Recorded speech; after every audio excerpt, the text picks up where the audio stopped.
Israel. Welcome back. Back to Sydney, back to Australia. And this time you didn't come alone. It sounds like you brought Sean Strickland with you to Sydney, because it sounds like without you, this fight would not be happening here. Is that correct? You are 100% correct. I got him his first passport. I got him his first flight out of his country.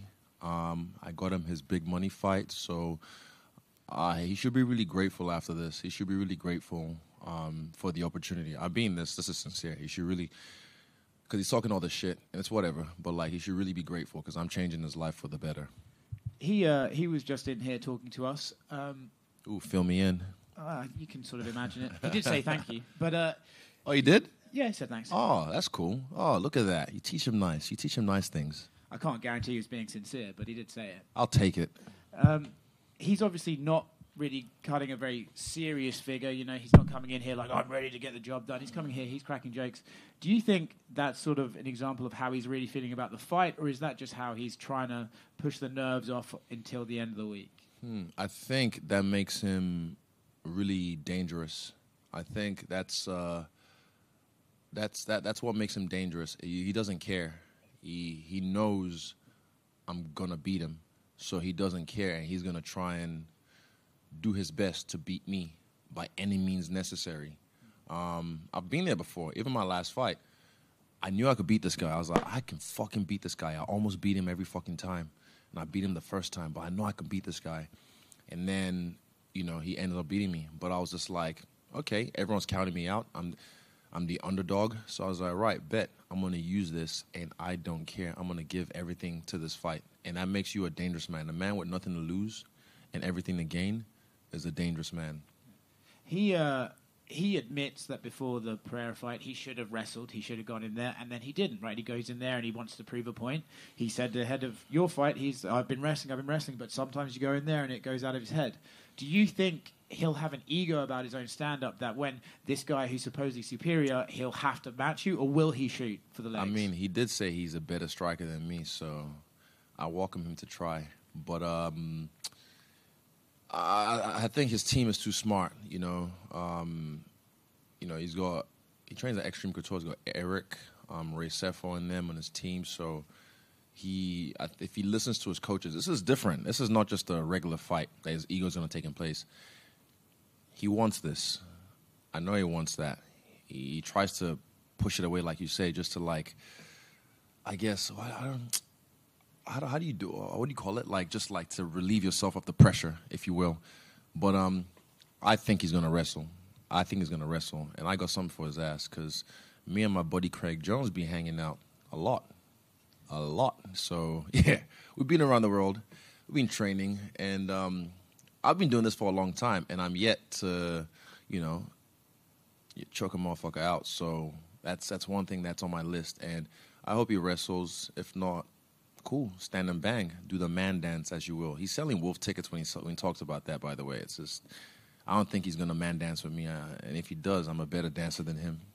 He talks like, you know, I want to kill and all this sort of hyper-aggressive stuff, but do you believe... Cap. When you look at the other guys you fought, is he this really tough guy that can get in there and have a war and see you through to the end, or is it just these are all words that just disappear when he steps in the cage? He looks good against guys who are human punching bags. Roll back the tape, UFC 253. I said the same thing about Paulo Costa. And this is not my ego talking. This is just me speaking strictly facts. I said Paulo looks good against guys who are human punching bags. Look at fucking Deshaun's last fight. He fought the Bus, and he was a fucking human punching bag. Just stood there and got beat the fuck up. And I told you guys, Paulo will not catch me. I will catch him eventually. And I told him I was knocking the fuck out. And I did. Again, this is not my ego talking. This is me speaking facts. Sean fights guys and looks good against them because they let him look good against them and they let him get in their head.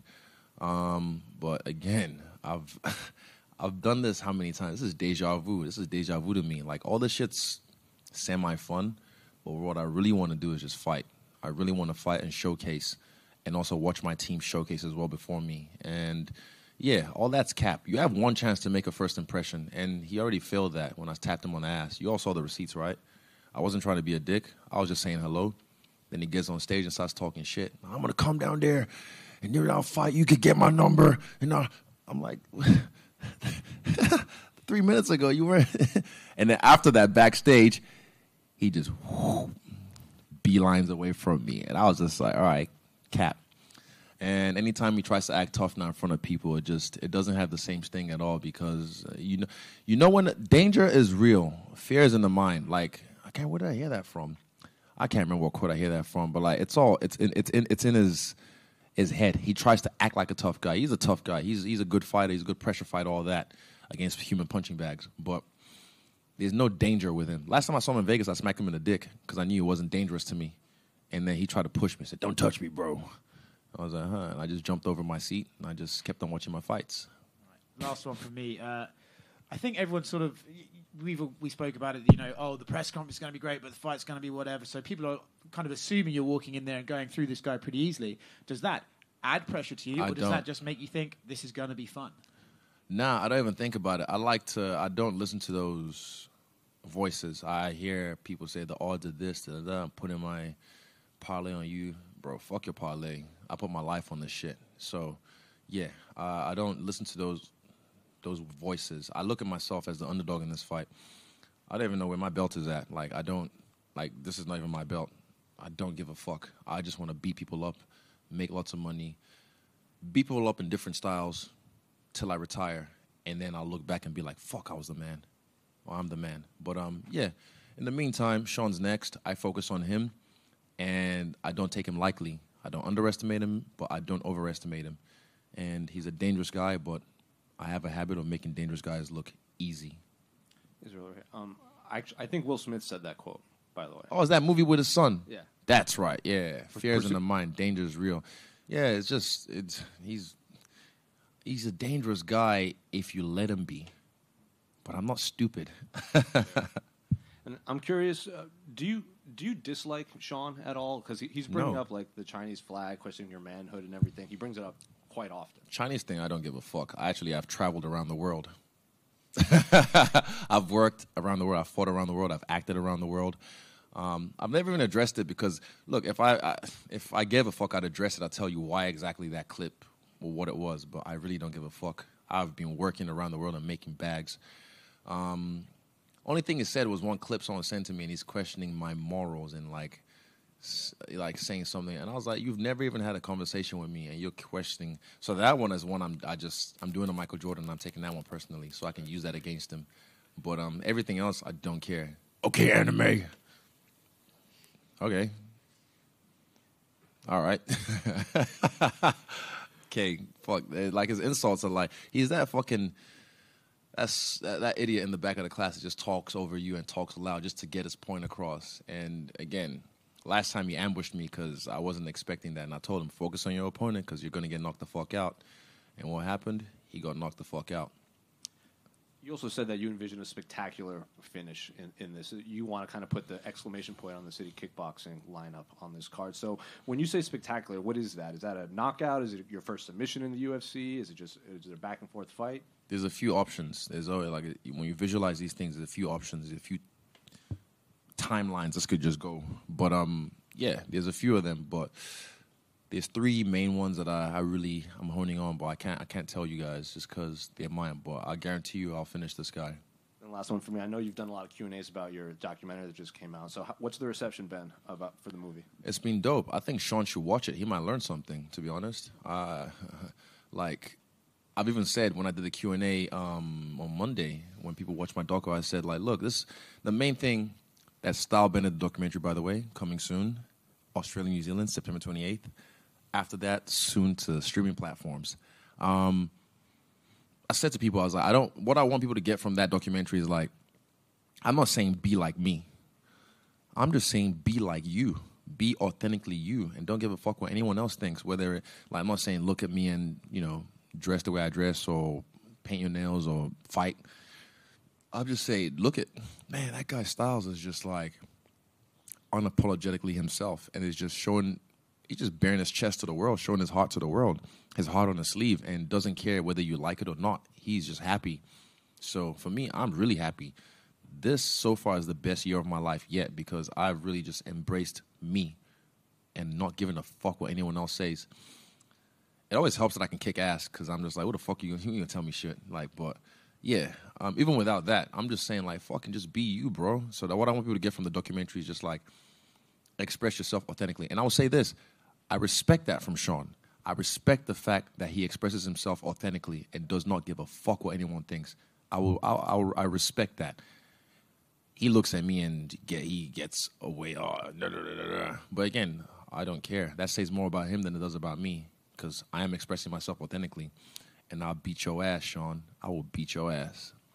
Israel, you posted some footage of Sean sparring, and you seem, kind of disgusted by it, I guess, maybe for a lack of a better word. What do you just make of like that etiquette? I call that gym heroes. When he sparred Pereira, did he spar like that? Didn't look like it. Exactly, because he knows Pereira will fucking knock him out.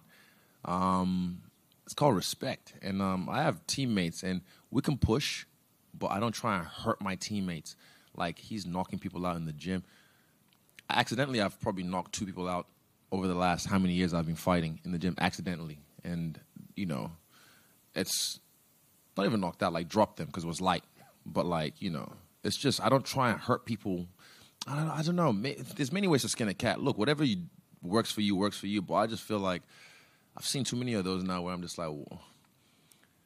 Gym hero. And then when he got his arm thing, oh, come on, man. Oh, come on, man. Why'd you do that, man? When he got a taste of his own medicine, oh, come on, man. Come on. Don't touch me, man.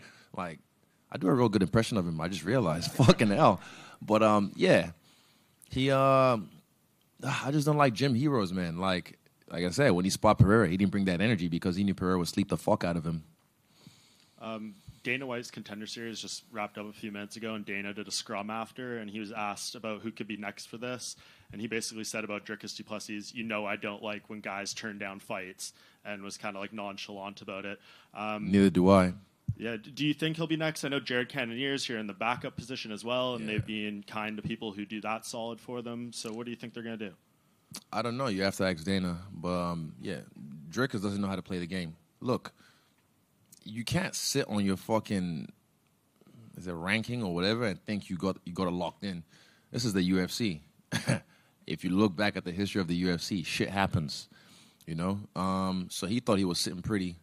But he might have to fight 2 more times before I get a shot at this. But he doesn't call the shots. I do. I need you to understand that I call the shots. You don't call the shot, dickless. You need to understand this. You can sit pretty wherever you want. But if I decide to, I might give it to whoever wins between Costa and Khamzat, not you. But Jared's here, backup. I didn't even know it was a backup till yesterday. I saw him. I was like, what are you doing here? Actual. I was like, and I heard, he told me it was the backup. I was like, oh, shit. Shows how much I know. I don't really follow MMA news that much anymore, but like, yeah, it's when I had the shot at Silva and Gastelum, I had other things planned. I was hurt, the Gastelum fight. That's why I didn't finish that triangle because my ankle was fucked. So I had it locked on the ankle in the 5th round. That triangle, I had it locked on the ankle that was fucked, and I was like, fuck, I can't cinch it. So I'm gonna use to sweep him. So I used to sweep him and get him up. But guess what? I did that camp with a fucked up ankle. There's many times I could have pulled out, but I've still never pulled out of a fight, even though my pull-out game's strong. I still have never pulled out of a fight, ever, and I stand on that. You are the cover athlete for the deluxe edition of the UFC game 2 times now. What does that kind of mean to you? It's awesome. I play the game. It's better than the last one. Like the fluidity, the buttons are changed a little bit. I don't want to give too much away, but it's good. It's really good, and there's some surprises you guys would really like in this game. And yeah, it's cool. I don't know if anyone has done it twice. Has anyone done it twice? Connor, when? It was him and Ronda, and then okay, similar, sweet. So like, yeah, it's cool to be on that same echelon of a guy who's done it twice as well. And yeah, it's cool. I look forward to playing the proper game, not the beta or the preloaded version. Yeah, and just last one for me. When we talked to you in Perth, earlier this year, we asked you a little about Francis Ngannou and kind of his upcoming prospects, and you were very, confident that things were going to pan out for him. Now he's very close to having a fight with Tyson Fury. It's around the corner. What do you? Just how proud are you of your brother to pull all this off? When I saw it on Instagram, first thing I did was WhatsApp him. I was like, I'm gonna be there to witness history. First thing I texted him was, I'm gonna be there to witness history. I already booked my flight. As soon as it was mentioned that the fight was happening, I texted, I was like, we're going. And a week later, they already invited me. The sheikhs in Saudi Arabia invited me to come through. So I was like, all right, well, I'm going to be there. So I told y'all, don't believe the hype. Don't listen to the bullshit when people are trying to, like, you know, oh, we're withdrawing from the bidding or whatever. Like, because you guys only see what happens for you to see. You don't know what happens behind the scenes, behind the curtains. And, yeah, I'm proud of him. I'm proud of him. He's leading the charge, put it that way. And, again, Rome wasn't built in a day. Trust, but he's leading the charge, and I can't wait to see him make history. That's gonna be, yeah, and it's a long shot from people what they say, this and that, rah. But this man fears nothing. If you listen to his story and what he's been through, like before the UFC, he's fortified. He's up here. He's locked in. He's a guy that you can't shake him. You can't break him. Look at him. Just look at the man. I'm fucking proud of him, man. So, yeah, shout out to my big bro, Francis, and I can't wait to watch him make history again. Israel, just over here. Congrats again on the movie, man. You gave a lot of fascinating insights into your life. And you spoke to Aaron Bronstead of TSN about, like, how Sean reminds you of guys from your past, right? And I wonder, like, there's probably times in your life where people like that, you weren't able to do something about it in the moment, right? Even though you wanted to. I wonder how your mentality is now and how it changes versus the younger you compared to now when you actually are able to do something about it. Do you still have that same desire? Yeah, I mean, I did it to Costa. I said the same thing. I was like, it reminds me of idiots I had to deal with growing up. But then now I'm capable. And I've said this, there are no good or bad people. People are just capable of great good or great evil. Like, people try and act like they're virtuous, but they don't really have a leg to stand on because they're not dangerous. I am now a dangerous man, and I can choose to be a dangerous man, or I can choose to be soft-hearted and kind. And I'm mostly, in my life, soft-hearted and kind until people start to fuck with me. Then I'm like, right, I'm about to beat the fuck out of you. I'm about to bully you. So I have to become what I hate, but I use my powers for good instead of evil. And, yeah, not saying I'm fucking a saint. You guys already know. I've told you guys since the jump, I'm not your fucking saint. I'm not your hero. I'm not your guru. But I'm just me. And if you fuck with it, you fuck with it. If you don't, you don't. Guys like Sean, yeah, I've dealt with them all my life. But, again, it's nothing new to me. Now I get the chance to beat the fuck out of him. That's the difference. And I'll do it again Sunday afternoon.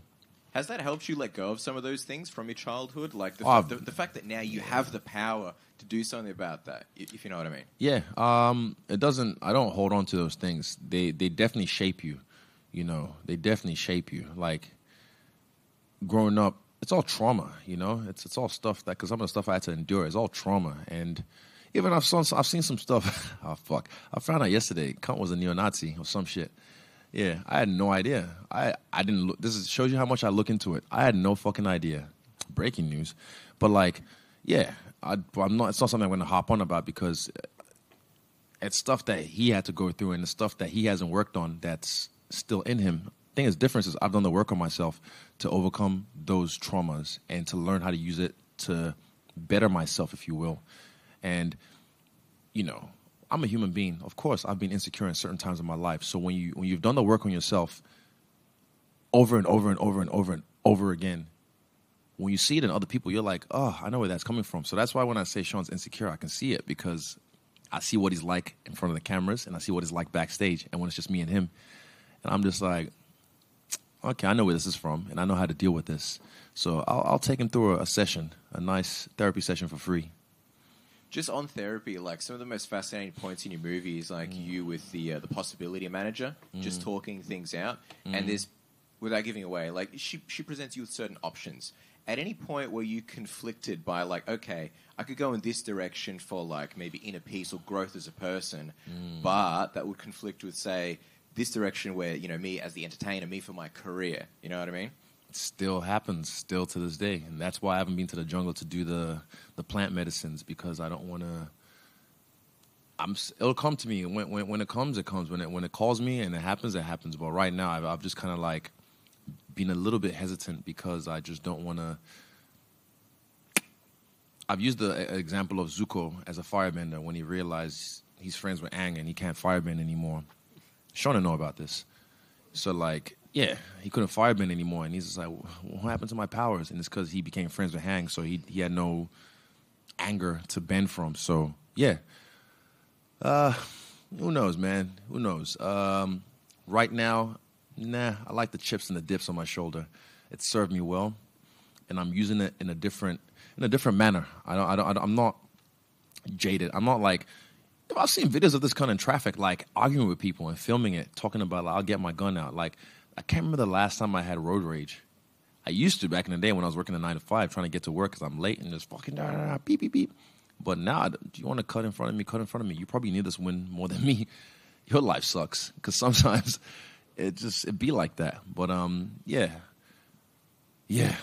Me now, I'm literally, like I said, I'm happy. That's the main thing. I'm happy. Life isn't always fucking rainbows and gold and unicorns and roses and shit. I go through shit as well, but I deal with it different. That's the difference. I deal with it a lot different. And I bet you he goes through shit as well, but he doesn't deal with it the way I do. He just bottles it down, holds it in, and lets it build up, and who knows what he does with it. It's not my business. I focus on me.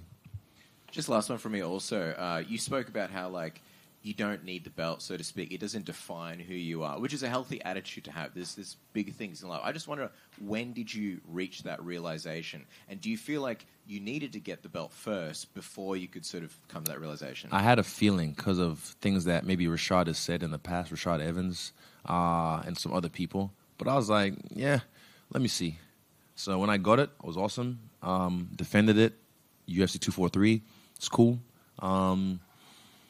And I think shortly after that, I kind of like maybe the Romero or Costa fight. I just didn't really. I was like you'd never see me parade around with this thing, unless at the after party and I'm drunk and I'm the man, so it's whatever.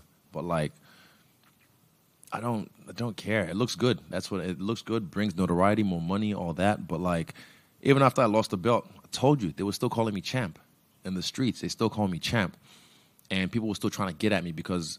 Fuck the belt. I'm Israel Adesanya. That name holds more weight than the belt.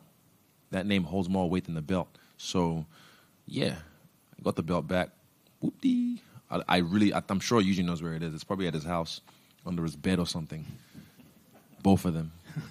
But like, yeah, it is what it is, and it's a healthy attitude to have. But don't get me wrong, gold looks good on black skin, and I love rocking that gold. So it's gonna stay with me for a while.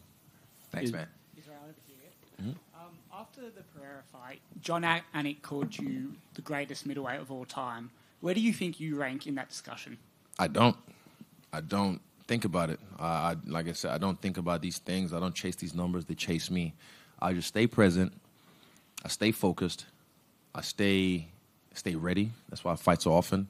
But yeah, I just make sure I get my job done. That's the main thing. And then, like I said, I look back and I'm like, holy shit, like. I've come so far. Apparently it's my 11th title fight. I had no idea in 5 years. Excuse me. All these numbers people tell me about, and they said I knocked out 4 of the 6 top guys in the rankings or whatever. I'm like, did I?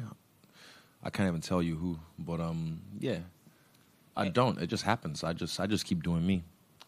And in saying that, so if you're not chasing to be the greatest of all time, and as you said, being a champion isn't as important to you now, what are you chasing? I was chasing that. I was chasing the greatest of all time. And I still think I'm one of the greatest of all time. I put Alexander Volkanovski as the greatest of all time in my eyes because I see the work he does, and he's my buddy, and I love the way he fights. He's one of my favorite fighters in history. But I've never looked at, like, you know, when have I ever given a fuck about the rankings? You guys, if you know your history and you know how I talk, I don't give a fuck. But I know I'm the best. And I'm not done yet. I'm still going. So I know when it's all said and done, I'll be the best. And this is art. This is like the whole Michael Jordan versus LeBron argument. I saw my boy, shout out to Kazim, he put an Instagram video I saw up today where he's like, enough with the debate. Like, when have you ever changed someone's mind when you have that debate about LeBron versus Michael? Never. You know why? Because it's art. And art is subjective. I don't need you to think the way I think. You can think fucking Kobe's the greatest of all time. You can think Magic Johnson's the greatest of all time, you know? And even with rapper, Biggie or Tupac, who's your top 5? People, it's like this fucking, they just, I don't know, Biggie and Tupac aren't even my top 5 rappers, to be honest. But that's art, because I didn't grow up in that. I did grow up in the era, but I wasn't really tapped into them till after they left. And I love their music, don't get me wrong, but they're not even in my top 5 because I grew up in this era, and I have other guys who are my top 5, and that's art. It's subjective. You can think whatever you want. You don't have to think like the way everyone else wants you to think and say what everyone else wants you to say. Just say what you want. No one even thinks about why they think things they do. I question myself all the time. If I have a feeling of like maybe even jealousy or envy or I'm angry or I'm sad about something, I'm like, where's that coming from? This is the work I've done. If you watch the movie Stylebender, 28th September, and also streaming platforms shortly after, you'll see like I've done the work on myself, and I'm like, where does that come from? Where's that emotion come from? And then when I identify the monster, then I kill it, and then I made a move on with my life. And then sometimes then my rears ugly head again, and I'm like, oh, it's about to come out, squash, because I can sense it's coming. So yeah, I'm not perfect, bro. I'm human. I'm a piece of shit sometimes, but also I'm the man sometimes, a lot of the times. And that's just the dichotomy of being a human animal. And people can't express that. People, especially online, you dumb fucks can't even understand because you just project your own shit onto me. And you think I'll react the same way you'd react. Example, the loss. When I had it in New York, people were like, oh, he's going to be fucking under a rock crying and cutting himself. But I was like, I'm outside. And they did not like that. They were like, fuck, we thought this would destroy him. But nah. What doesn't kill me makes me stronger. Israel, just to your left over here. February of 2020, you spoke at the Halberg Awards after winning Sportsman of the Year. During that speech, you mentioned that New Zealand has the culture of tall poppy syndrome towards its athletes. You said, and I quote, understand this, if you see one of us shining, whether it be the netball team, the Black Caps, the Sailors, pump them up, embrace them, because if they win, we win. If I win, you win. Do you believe since that speech 3.5 years ago that attitude has changed or shifted at all towards yourself and other New Zealand sports athletes? No. I'm not going to change the world. Look, I'm not going to be the guy to change the world. But what I will do is influence my immediate circle, or those who come into my orbit, and try and like spark a mind or a few minds that will do the same. Like a network of change, and within a few generations, that culture might change. But it hasn't changed. I don't think so. Majorly it hasn't changed, but like I get a lot of support from the streets in NZ, bro. Like when I go get my beetroot in the morning, I get people like, "You're the man, bro." Like they'll toot at me, you know. Shout out to the NZ Warriors. They're about to whoop Sydney again, or is it Sydney this weekend? The Panthers, yeah, about to whoop them this weekend. Saws, not Saws, they're my boys. But yeah. They show me a lot of love. They invite me to their games, to their facility, and they train with Kai and John Vake for their wrestling and their positioning when it comes to like being in the scrum.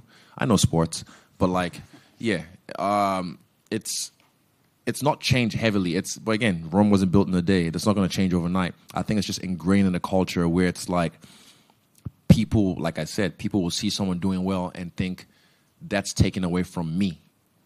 I've never been that kind of person in my life. I've never been a hater. Like, you can see someone shining and be like, fuck, that's dope. I can't wait till it's my turn. That's me. When I see someone shining, I'm like, man, that's fucking awesome.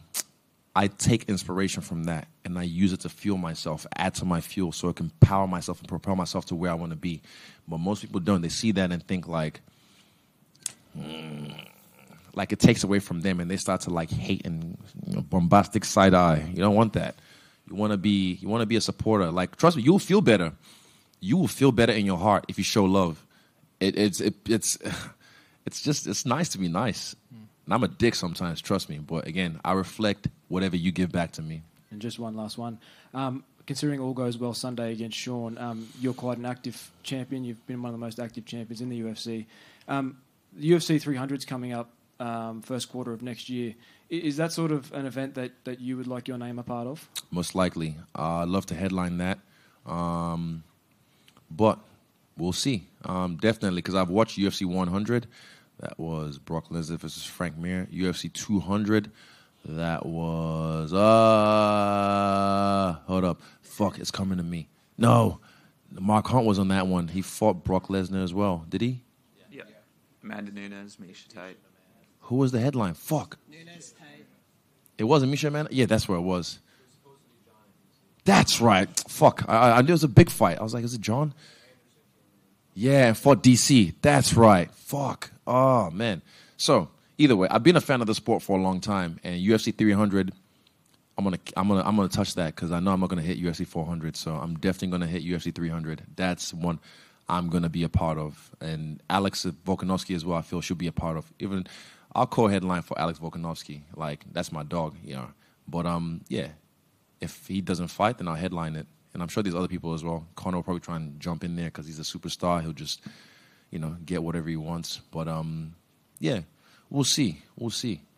I know we're just moments away, or hours away from the open workout. Stunner or rock bottom? What's the ultimate move that you like? I might just even do a Q&A and like let the fans talk shit, and I'll just talk shit.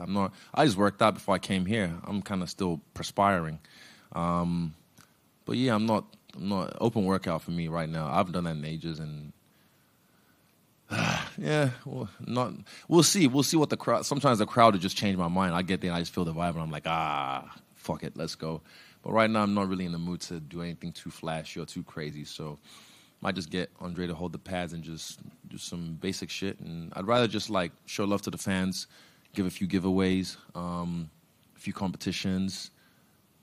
Who knows? Yeah, we'll see. We'll see. Well, by the time you get there, a couple of them might be in stretches because Sean Strickland's opened up his open workout to fans to potentially bring some gloves in. Now, it might not happen, but I don't think they tried to do it last time, but there was some insurance stuff. Who tried to do it last time? Jorge Masvidal, that's right. And they were like, this is good. We're going to get sued. We're going to get sued bad. But, I mean, hey, that's his thing. So if he wants to, go ahead. Me, I'm just, I've already worked out today. If I do something, I do something. If I don't, Israel, just over here. You've spoken in the past about emulating that Son Goku spirit. At this point in your career, with so many title defenses and accolades, is your focus now on just fighting the best and securing your legacy as a martial artist who fought anyone and everyone? Yes. Yes, that's pretty much it. Excellent. And look, one last question for me. As the business side of mixed martial arts grows, do you think that the purity of the martial arts is getting lost at all? Not with guys like me, no. Not with guys like Alex Volkanovski, no. Yeah, this is a business, of course. We want to make some money, better our lives for our family and future families. But, some people go overboard, cross the lines, and do all that kind of stuff. But,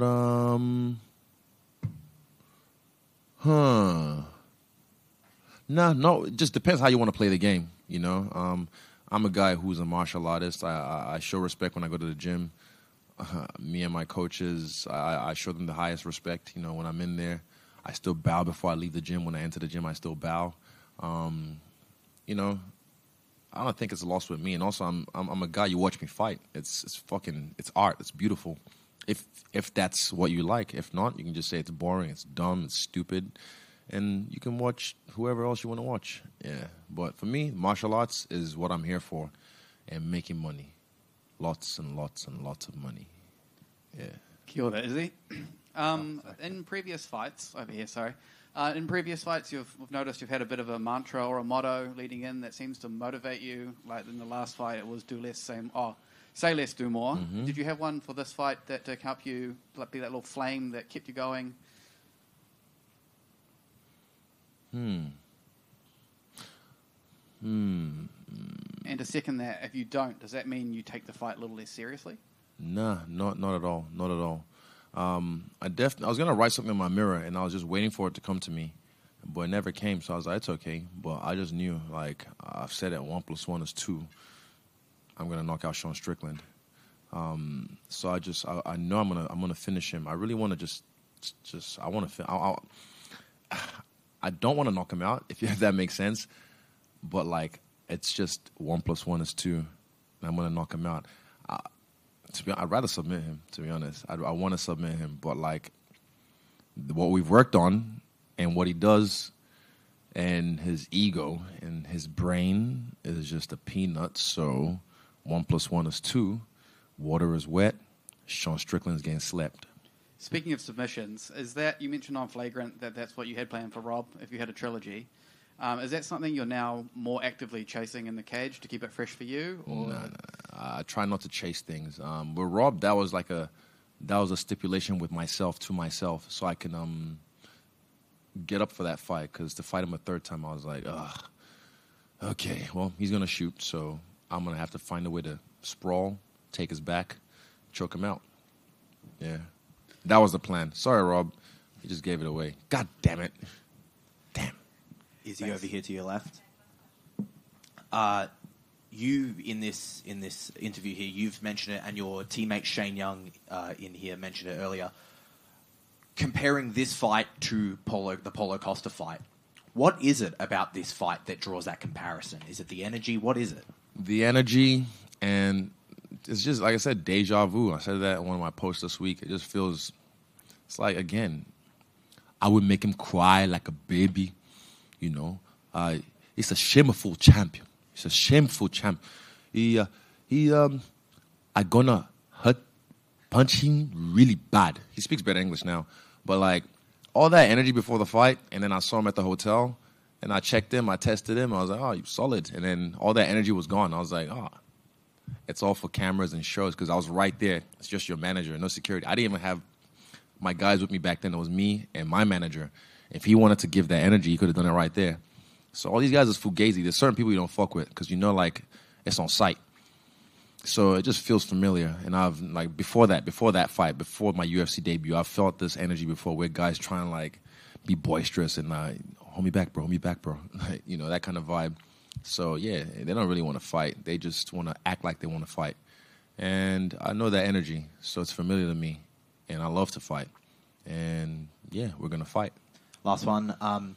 This week, you've talked about you wanted to get your nails done. Do you know what you're going to do with your nails? Yeah, drip tips. That's my favorite. Drip tips, because it'd be disrespectful to knock them out with these ugly things.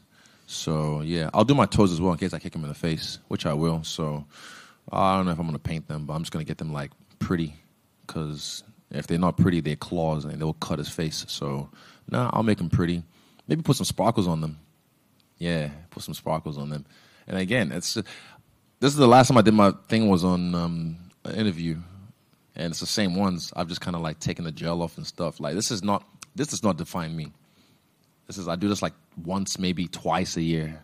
But idiots want to, like, that's him. He's pushing the agenda. He's this, he's that. But I'm like, you hone on one thing because you're an idiot. You have no capacity to actually broaden your mind and see things for what they are. Because you're an idiot, and that's why you're a fucking sheep. And that's why you get told what to do, and you listen to whatever the fuck they tell you because you're a fucking sheep. That's why. And, yeah, I'm not the kind of person that you can put in a box. People have tried, but I live like there is no box. And that's why you belong in the fucking box, you sheep. Thank you very much. Easy. Any other questions? Yeah, Penina. Sorry, Vicky. One more from Penina.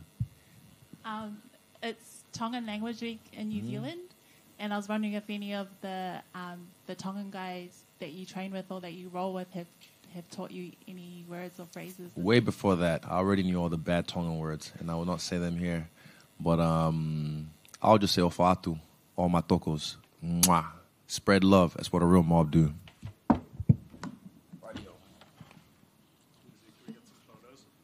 Hello. They pay me now, so let's... For the sponsors. Well, Sean, welcome to Australia. Oh, you get first dibs? Yeah. All right, that's good. Bro, you're looking really sharp today, man. You actually did your fucking hair. I appreciate that. Well, I just knew you were here, and I knew you'd call me out on it, so I thought I'd try and spice it up. It's not the Apex anymore. No. It's not the Apex anymore. Oh, man, that's fucking loud. Kind of sucks when you can hear yourself talk. Yeah, turn that bitch down. But yeah, now you're looking sharp today, man. You're going to get all the Australian pussy. That's why I do it. That's why you do. I know that's why I do it. You all over the pierced earring, bro. You might be looking for some... Figured that was going to happen. Sean, I was going to ask you if you've been behaving yourself on enemy territory, but then the story comes out, you're punching fans in the ribs, and what's going on there? Listen, you guys, let me clear this up for you guys. It was more in jest. It was fun. He had a giggle about it. I had a giggle about it. But you know me, you gotta do the right things. I continue. How are you feeling about this Israel Adesanya matchup? On paper, most people would say, "Oh, you need to go in there and grapple this guy to win." But we saw them say that about the Alex Pereira fight, and you didn't do that. So, what are you thinking about your game plan ahead of Sunday? I mean, here's the thing, guys. I've been wrestling my ass off. I've been wrestling my ass off, but I also wrestled my ass off with Alex. Problem is, man, you get in there and your dick gets a little bit hard. Next thing you know, you're going to turn into a boxing match. So, maybe I'm going to try to be a complete MMA fighter, but no promises. No promises. Did you learn anything from Alex when you sparred with him that can help you in this fight, or was it kind of you were there to help him, so you weren't really learning things from him, it was the other way around? I mean, it was kind of both, like you ask a guy at that level, like, hey, what do you see? What do you see, world champion kickboxer? And, he gave me some insight, and, we changed and adjust accordingly. But at this level, man, there's no mistakes. You make one mistake, you're fucked. Yeah. What do you think is the biggest threat Izzy can pose to you this weekend? Bro, did you grow a beard out? You look a little bit more masculine. Is that what it is? I'm trying to emulate you. Did you have a beard? Is that what's going on? You have a beard now, right? Yeah, you look like the top now. I like it, bro. No, you're good looking. Are there women in here, bro? Give me a. He looks a little better, right? You look like you got some hair in your nuts now. Thank you. Well, actually, that brings me to my next question. You shave. You talk a big game and all this, but then we watch the Embedded, and you're there with your girlfriend going on long walks. Oh, guys, kissing. I'm a soft motherfucker, you guys. I'm telling you, my girl will go away for a week, and then you'll find me in my apartment looking around at all my furniture and shit in my bed frame, like cleaning guns, like a fucking weirdo. And I start thinking, like, who the fuck am I? Why do I have all this shit? Where the fuck am I? I don't even recognize myself. So here's the thing, guys. Women are the glue to society. And that's why I try to tell you guys, yeah, women don't need to work. They need to stay home and raise a family. But women are the glue to society. If right now all women were to vanish off this fucking world, I would eat you motherfuckers. I would go straight cannibalism. One day would go by. You think I'd be right now? You take all women off this planet. Do you continue doing what you do? I take the earring out. I know you should take that already out now. But no, you take all women off this fucking planet, dude. And I mean, I might just put a bullet in my head. What is the fucking point at this point? No pussy, I got to make my own food, fold my own laundry. What is the fucking point, right? So what sort of woman does it take to be with Sean Strickland, I wonder? No, dude, actually, if you ever met my girl, you'd be like, what the fuck are you doing with him? She's actually 2 degrees, East Coast girl. Actually solid, you guys. What I do, though, I don't tag her or anything. I don't fucking put her in my interviews. I hide her away. As far as she knows, I got a double life. So against Israel Adesanya, are you planning on coming out there and shooting a double, or do you have to mix it up and try and, sort of get his game and read with his cues? I mean, here's the thing about Izzy, man, the China man. If we could start calling him the China man, or the China whore, Chinese whore would be nicer. You fight a guy like that, dude, fucking little twinkle toes, running around, dance around, it's hard to shoot. You're going to have to go nose to nose, dick to dick, and make it a war. Mm-hmm. How do you start doing that against a guy who is moving like him, though? Do you just have to cut off the ring, fucking take some jabs, take some punches, get some blood, give a little bit to the gods? Okay. Yeah. Last one, I mean, you're summing up everything beautifully, but last one for me, how are you finding being in Australia? And do you feel like you're on enemy territory, or do you feel like... No, man, you think the Australians want fucking the China man to win? They don't want the fucking China man to win. Nobody likes fucking Izzy. Izzy's a fucking cringe lord. No, man, it's actually kind of funny. Kind of funny, right? Because I always think America's the greatest in the world, and we are the greatest in the world, by the way. But I always think this. But then you come here, there's no fucking fat people. I look at this audience, there's no fat people. You're a little on the thick side. Are you American, Australian? Oh, well, man, but again, for the most part, there's only like one of them. Man, if you want to go work out afterwards, I got you. But everybody's happy. No one's staring at their phone. There's no whores running around. Everybody's moderately dressed. The titties aren't out. Go to Miami. Go to any place in America. So, guys, I'm starting to think that America might be the fucked up one. But, yeah, continue. America, greatest country in the world. Colby Covington, that little fucking whore. In the Embeddeds and the countdowns, you use the phrase, Izzy just fucking sucks. Oh, man, this dude, you got all the piercings, bro. You got it. Is your dick pierced? Yes, it is, you dirty motherfucker. Yes, it is. Yes, it is.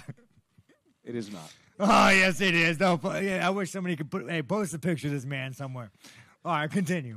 You use the phrase Izzy just fucking sucks quite often in the countdowns. Do you actually believe he sucks, or is it just, I mean, I don't say he's one of the best kickboxers in the world, but Izzy as a man sucks. Izzy as a man sucks. You guys. I gotta ask the black man. What is your name? What's your name? Lee, are you American? Where are you? UK. London. How much would it cost for you to hold up a Chinese flag and say, I'm not black, I'm Chinese? How much? What's your dollar amount? No fucking comment. No fucking comment, you guys. So does that answer your question? Israel also said the UFC might not have wanted you in this main event. He's the one that kind of talked to them into getting you in Oh, well, this thank position. you, Izzy. I'm telling you, I would probably like Izzy, you guys. You know, I'm sure he's a nice enough guy. You know, thank you, Izzy. Thank you for the paycheck, sir. I can't wait to fight you. Is he a guy that you'll have to beat twice, considering like when Alex beat him, it was an immediate rematch? Oh, I mean, I'll fight him in the fucking parking lot afterwards, you know? Again, guys, I like Izzy. I'll fight anybody in here. I like fighting. It's fun. And then last one for me, you tweeted about the open workout. You invited fans to bring gloves. Oh yeah, no, I'll give you guys some work. If any of you guys want to get some fucking work, you know, we could do the man dance. I got you. Oh, Mr. Canada, what's up, dude? Not much. By the way, you know you don't do your fucking hair. You don't dress. You don't wear overalls. You don't even dress up to talk to me. That's the kind of fucking professionalism I expect from you fucking people. Continue. There you go. Want to meet your standards. We've seen Jared Cannonier around here as the backup fighter. Oh yeah, Jared's a solid guy, man. Good fucking guy. He seems to be one of the few people you have nice things to say about. I mean, how do you not, man? He's a good husband. You know, he's a good father. You know, good father. He supported a family while his wife could raise good kids. How do you not like that fucking guy? You know, he's a solid motherfucker. I got robbed, 100% robbed. It's so funny after the fight, you guys. This fucking guy, man, you're a sharp dressed motherfucker. You just kind of see things from up here, you know. After the fight, they go, well, Sean Strickland took damage. Motherfucker, I am white and pasty. Cold weather damages me. You could have fucking wind. You Australians know this shit. You could have wind come down. Next thing you know, my face starts fucking bleeding. So if that's your metric you guys score fights on, we need new judges. Do they talk to you about the backup role? Like, if something happened crazy during the week, are you more than happy to fight Jared again? Yeah, sure. Why not? I'll fight Jared. I like the guy. I mean, you know, it's actually kind of funny, man. I don't really want to fight Jared. I like Jared. It's kind of like there's no desire in me that wants to try to, like, hurt him. You know, he's a nice fucking guy. Have you met Jared? He's a nice fucking guy. You guys, he wouldn't be making fun of fucking Dick Pearson over here if he was up here. He'd probably trying to have like a crystal seance with you, having to fucking have a good day, talk about your positive energy, Mr. Overalls. All right. You said you don't want to hurt Jared. Who are the people in the division that you want to hurt the most outside of Izzy? Oh man, you know, other than Jared, dude, we're all good, dude. Line them up, you know. Line them up. Let's fucking do it. Pay me, and there's nobody I'm not down to hurt. But yeah, man, Jared's a solid fucking guy. People might look at the fight with Alex Pereira and like criticize, you know, your tactics and stuff. On paper, in the stats, you have the best defensive striking statistics. You know, I'll tell you with Alex, there was a lot of pressure with that fight. And again, you know, maybe it's my own weakness as a man. I let it get to me, but you have everybody saying, you know, you beat this guy, and you get a world title. So like in the fight, I'm just kind of like, I don't know. I wasn't fighting how I should have fought. Mind you, Alex is one of the best fighters in the world, not taking away his W. You know, fucking A. Hats off, Alex. You're gonna be the next heavyweight champion too. But I just kind of let the pressure get to me a little bit too much, more than I should have. Do you think, in that sense, you think people maybe overlook your defensive ability going into a fight like this? Yeah, I mean, here's the thing. It makes me laugh, dude. I could go train with the world champion boxer, best kickboxer, and I'll fucking put hands on him. So it just makes me laugh, man. I think I run my mouth so much people forget that I can fight. And I spoke to your coach, Eric Nixick, yesterday after I talked to you, and we were talking a bit about, you know, this opportunity. You weren't supposed to be the guy originally. It seems like there was some reluctance. How cognizant are you of like how big this opportunity is, and these title shots don't come around often, and that you need to take advantage of this moment? You guys, it's all bullshit, man. It's all fucking bullshit. Just ask fucking, you know, Cockring over there. Like I'm in it to get a check, and it means so much to me to fight. Like fucking, you know, it means so much to me, but it's a fucking piece of metal. I'm in it for the paycheck. I love this shit. Like having a piece of metal around my waist doesn't define me, doesn't make me who I am. It doesn't make me fucking happy. It'd be nice, but at the end of the day, it's just a fight. It's just fun. Sean over Cockring, here. what's your name, by the way? Jose the Cockring. Got you. Just over here, Sean. So, look, over at Extreme Couture, you've got some great training partners. This guy dressed up. Thank you, man. You wore a button up. Thank you. Exactly. You got to dress up for the talent. So, Yeah. look, Sean, over at Extreme Couture, you know, you got some great training partners, particularly in Chris Curtis, who's, you know, been an instrumental training partner for you the last I don't few train with years. Chris Curtis. Don't train with Chris? No, I don't. I love Chris. He's like my best friend, but I don't spar him. Oh, for sure. Well, my next question then would be, when do you think that, we could start to maybe see you and Chris Curtis do a live tour of the podcast? Oh man, I got to get more on it, man. Life just fucking throws shit at you. And you get in a fight, they call you for another fight, but I got to get it set up and I got to get it done right. So at some point it will be professional, and then maybe we'll bring some guests on, But as of now, we're just kind of fucking off, being bored. Sean, the press conference last time really got everybody excited for this fight. Everybody just seems to talk about the press conference that's going to happen this week on Thursday. Two questions here. First off, when you had that initial press conference with Izzy, did you know how much? Did you have a feeling how much that was going to blow up and how, I guess, iconic that press conference would get for a lot of the fans? I mean, dude, Izzy's just a fucking cringe lord. Everything that guy does is it makes you fucking wince. I'm like, oh, did he really do that? Are you really race baiting Drakus right now? How in your brain does this make? How does this play out for you? So, the thing about Izzy, man, when somebody sucks to that degree, it's pretty fucking easy to make fun of them. Excitement's pretty high for this one. Are you feeling the pressure No, to deliver in dude, some of this? I don't care, dude. It's kind of like a comedian doing a tour and everyone's kind of... Yeah, dude, it's not about that, man. It's Izzy is just such a fucking basic whore, I hope he wears his nail polish. I hope he dresses up. I hope he wears his pearl necklace just to show fucking how the fucking cringe lord shows up. He's probably gonna start talking about Disney movies and how he's jerking off to anime and shit. My God, didn't he? Didn't he admit to jerking off to anime at one point? This fucking cringe lord. Fucking hey, even talking about it makes me want to go fucking take a shower. I feel dirty. And how do you feel about kind of being the honorary Aussie here? Because it feels like you're walking down the street, people are trying to get photos with you. Bro, you're enjoying yourself. Looks like I you're having a bit guess of fun. I guess that just means how much people hate Izzy, But no, it's good, man. You guys are all good fucking people, man. You fucking Aussies. Well, it must be talked about. It must be talked about. It must be talked about. You guys did throw a pregnant woman in jail over a Facebook post during COVID. That must be talked about. Shame on you guys. How do you feel about that? Me personally? Yeah, how do you feel about that? Which woman was this? It was all over the news, man. How do you not know that? Well, Here's the thing, Australia. I would like you guys so much better if you had a freedom of speech. So if you could go ahead and make a freedom of speech like the greatest country in the world, we would get along better. How is that not standard with you guys? How do you not have a freedom of speech? Well, there's a bit going on in MMA. We've got other sports going on. Yeah, but but you as a country as a whole, you literally you have a government could say, if you say something we don't like, we will throw you in prison. How the fuck do you rationalize that? Are you confusing us with Russia or something? No, I'm not. I'm saying that there is a pregnant woman who was thrown in jail during COVID. Who else? Do you guys remember that? Anybody else remember that? He fucking remembers that shit. That was all over the fucking news, man. So, and again, I love Australia and I love the Australian people, but you guys have done some fuckery, and so has America. But I think the moment Australia gets the freedom of speech, I'll like it more. Sean over here. This guy. So you've come into the press conference. It's always interesting when you're on the mic. People are laughing. Yeah, sometimes. Funny guy. Yeah. There's a couple girls in the audience who are like, "Fuck this guy! What a piece of shit! You misogynistic, mansplain, leg spread." It's okay, women. I support you guys. I hope you all have children and make great mothers one day.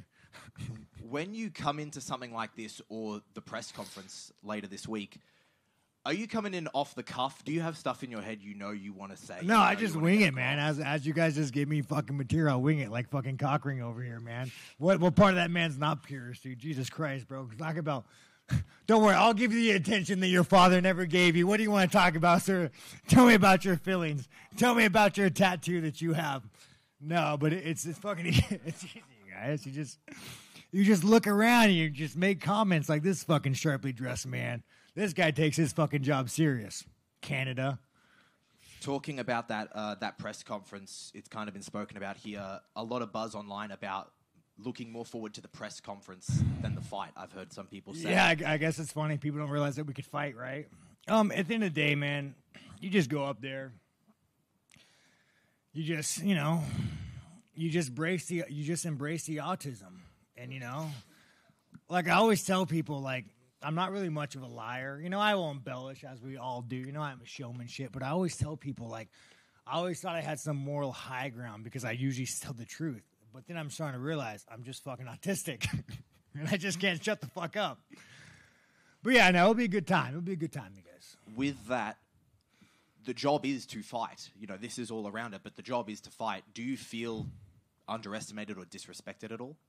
Yeah, you know, I mean, again, Izzy's one of the greatest kickboxers in the world. It's always an uphill fight, you know. It's a fucking uphill fight. It's going to be a fucking war. I do think people forget how good of a fighter I am because how much I talk, but, you know, we'll find out Sunday. To the death, right? Let's go, Chinaman. Thank you. Sean, just over here to your... That's a UFC calling him. We got to get this fucking guy out of here. Sean, just to your left. We spoke with Coach Nixick last month. Where are you from? What's your organization? From the stands. From the what? From the stands. Yeah, give you guys some credit, man. You guys are out here with the laptops. You're doing work, man. Give yourself a fucking plug. Go look at this guy. He's actually dressed up, too. He has a fucking haircut. Wearing a gold fucking chain. Thank you, Sean. Look, we spoke with Coach Nixick last month leading into this fight. Oh, you're asking me a fighting question, huh? Yes. All right, fuck. Yes, sir. Well, what I'm going to do, guys, I'm going to go in there. I'm going to hit the guy in the face. I'm going to grab a single leg, and then I'm going to try to hit him again. Well, look, he sort of said that you're going to have to create a lot more chaos in this fight because he believes if you stay at range or at length with Izzy, then it could be a long night. What kind of chaos are you going to try and implement come Sunday? You know, man, I gotta embrace my inner Kelvin Gastelum and just go nose to nose, dick to dick. I think we all know that. You don't want to stand at range with Izzy. You want to fucking go toe to toe, make it a war, make it a dogfight, and accept that either win or you get knocked out. And you know what? Let's fucking go. Let's have that party. And just one quick one before you go. Obviously, Alex and Izzy have similar skill sets, and like you've trained with Alex previously. Yeah. How do you rate Israel as an opponent compared to Alex heading into this fight Sunday? You know, man, Alex is just a fucking... Izzy's crafty. Alex is just a savage. Alex is one of those guys that, like, you hit me, I hit you, let's see who hits harder. Izzy's not really that way. Izzy's the kind of guy that's going to be like the Chinaman's going to run, twinkle toes around, and be crafty. So... You know, I'd fucking way rather fight Izzy than Alex. Cool. Thank you for your time. All right, that's all she wrote. Anyways, you guys are awesome, man. Clap yourselves on the shoulder. You guys, the media, you guys are fucking amazing. All of you fucking guys, man. Canada, next time wear a suit, dude. I'm not going to take questions from you anymore.